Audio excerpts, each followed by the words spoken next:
látinú ìwé ìròyìn látinú ìwé ìròyìn látinú ìwé ìròyìn ló ń dé sí ojú ìwòran yín látinú ìwé ìròyìn. a kú ojúmọ́ mọ́ ẹ̀tún kú ojúmọ́ tó túmọ̀ wà láàárọ̀ òní lẹ́ni tí ṣe ọjọ́ jeudi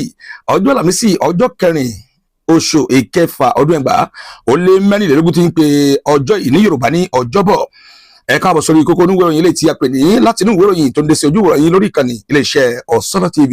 Kásùmù Ìṣọ̀lá ló kọ tèmi o ẹ jẹ́ ìṣẹ̀lẹ̀ láì fún níbi àwọn ìwé ìròyìn wa bí wọ́n lọ láàárọ̀ òní oníbodè tuntun náà ti gorí àga ìṣàkóso báyìí o láti máa darí iléeṣẹ́ oníbodè lórílẹ̀‐èdè wa Benin bí orúkọ arákùnrin ọ̀hún náà ni wọ́n pè ní Rauf Malekhosu ìwé ìròyìn Le Pays Émergent ló ṣe àlàyé ẹ̀ láàárọ̀ òní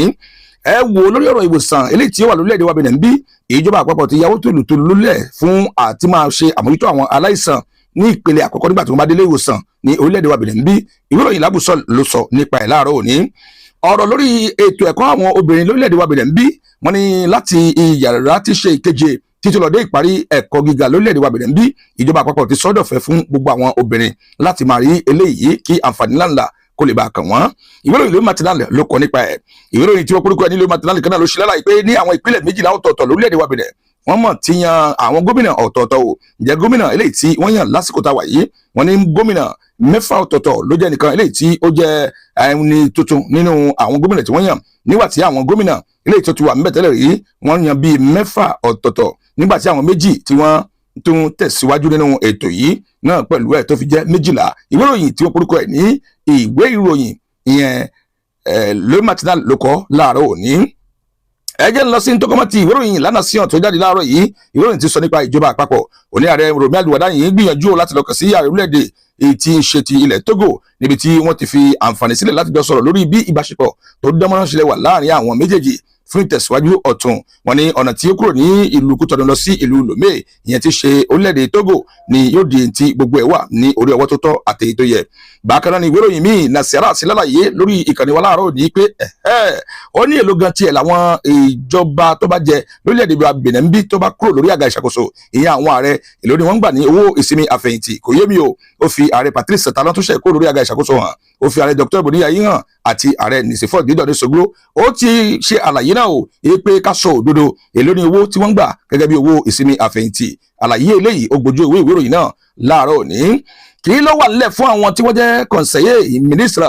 kọ̀ǹsẹ̀yé tí ìjọba ààrẹ Patrice Talon tó yàn ṣé wọ́n máa kọrí sílé wọn ni àbí wọ́n tó kù láti máa bá ìjọba Àlùwàdáyìn ṣiṣẹ́ àlàyé eléyìí ti gba ojú ìwé ìròyìn náà kan láàárọ̀ òní àwọn ìlú bíi orílẹ̀-èdè Burkina Faso àti orílẹ̀-èdè Niger tí ààrẹ Rọ̀mí Àlùwàdáyìn tó lọ kàn sí ìròyìn Nasira sọ nípa ẹ̀ láàárọ̀ yìí pé ó mú ìmúgbòòrò bá ntí ó jẹ mọ́ ìbáṣepọ̀ tí ó lọ́rìn láàrin àwọn orílẹ̀-èdè méjèèjì lérú tí èlò kọ́ láàárọ̀ yìí ó kó orílẹ̀-èdè Ghana mọ̀ ti sọ̀rọ̀ síta o orílẹ̀-èdè Ghana sọ pé láti àsìkò yìí lọ wọ́n máa ṣe àyẹ̀wò tí ó dánmọ́rán fáwọn ọmọ kéékèèké tí wọ́n bá ti bí ní orílẹ̀-èdè ọ̀hún ìyẹn test tí a pè ní ADN láti mọ ọmọ ọkọ yàtọ̀ sí ọmọ àlè kọ́lọ́n kó ṣàánú wa ìwé ìròyìn tí wọ́n porúkọ ẹ̀ ní lérú tí èlò kọ́ láàárọ̀ yìí sójú ìwé ìròyìn náà bákan náà tún ní ìwé ìròyìn tí wọ́n pè ní dèkítàjì náà tún ṣe àlàyé ọ̀rọ̀ láàárọ̀ ní o nípa bí àjọ CEDEAO eléyìí tí ó jẹ́ àjọ kan pàtàkì tí ó ń ṣe àtìlẹ́yìn fáwọn orílẹ̀-èdè tí ó wà nínú ẹ̀ wọn láwọn kò ní kùnà o láti rí pé àwọn wá ẹ̀kúwọ́ fún tí ó jẹmọ́ ọ̀rọ̀ ètò ọ̀gbìn ìrẹsì lórílẹ̀-èdè Benin bí ìwé ìròyìn dèkítàjì fò ló kọ láàárọ̀ òní ìwé ìròyìn lambert jour ni wọ́n ìkásẹ̀ ìròyìn náà ńlẹ̀ ó sọ wípé lẹ́yìn tí wọ́n yan arákùnrin Rauf Malekhosu sórí àga ìṣàkóso láti máa darí iléeṣẹ́ ẹ̀ṣọ́ aṣọ́bodè lórílẹ̀‐èdè Benin bí wọ́n ní àwọn ènìyàn èyí tí wọ́n jẹ́ òṣìṣẹ́ oníbodè tí yóò kárẹ̀ tó 10 ọ̀tọ̀ọ̀tọ̀ ni wọ́n tún yàn sí ipò inspector láti máa jẹ́ kí iṣẹ́ wọn kó lè bá tó tẹ̀síwájú pẹ̀lú Rọ̀mí Àlùwàdáyìn iléeṣẹ́ tí ṣe àkóso nípa ti ọ̀rọ̀ ìpò lórílẹ̀‐èdè náà ti tún yan ẹlòmíràn nínú ètò kan tí ó ṣe lánàá òde òní ìyẹn ti ṣe ìpàdé àwọn mínísítà ló fa ọ̀rọ̀ náà síta níbi tí wọ́n ti yan arákùnrin Akapo Jihotri tí wọ́n yàn sórí àga ìṣàkóso pé kó máa darí MPO lórílẹ̀‐èdè wa Benin bí ó ti tọ́ àti bí ó ti yẹ ẹ wo mọ́démọ́gá ìpè péjú ní àlàáfíà adúgbò lọ́wọ́ abúlé aláníjà tí ó ṣe àmójú ọ̀rọ̀ lásìkò yìí tó gbé mọ́ra àwọn tẹ̀fí láǹfààní àti wòwá ní kétékété Kásùmù Ìṣọ̀lá ló kọ tèmi ìpàdé mi àti ẹ̀yin bí òye o ó dìgbà. látinú ìwé ìròyìn látinú ìwé ìròyìn látinú ìwé ìròyìn ló ń dé sí ojú ìwòran yín látinú ìwé ìròyìn. Ọ̀sánà TV.